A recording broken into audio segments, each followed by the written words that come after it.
Betray থেকে রওশন বুবলি জুটিকে বাদ দিয়ে দিল টাকলা ইকবাল। যাই হোক, এই নিউজটা শুনে আমি অনেক শান্তি লাগছে। বেঁচে গেল আমার একটা বস্তা পচার হাত থেকে। রওশন বুবলি জুটির অর্ধেক সিনেমার শুটিং শেষ হয়ে গেছে। সেই ফুটেজ আলমারিতে তুলে রাখুক এই টাকলা পরিচালক। যে পরিচালক আর্টিস্টকে সম্মান করতে জানে না, বন্ধুত্ব শেষ হয়ে গেলে বিষ ঢেলে বেড়ায়, সুপারস্টারের নামে বদনাম করতে থাকে, সে পরিচালক থেকে দূরে থাকাই ভালো। জিয়াউল রোশন এবং বুবলি আপুর উদ্দেশ্যে একটা কথা বলবো, রিকোয়েস্ট, আমাদের হাম্বাল রিকোয়েস্ট, আপনারা এ ধরনের প্রযোজক থেকে দূরে থাকবেন।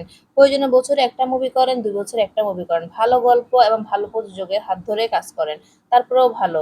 কারণ এই ধরনের উল্টাপাল্টা মানসিক বিকারগ্রস্ত যে হিংসা পরশ্রীকারতা নিয়ে থাকে, সেসব প্রযোজকের কাজ করা চাইতে না কাজ করা অনেক ভালো। কারণ আপনাদের কেরিয়ারটা হচ্ছে অনেক বছরের, অনেক কষ্ট করে এই পর্যায়ে আসছেন জিয়াউল রোশন ভাই এবং শবনম ইয়াসমিন বুবলি।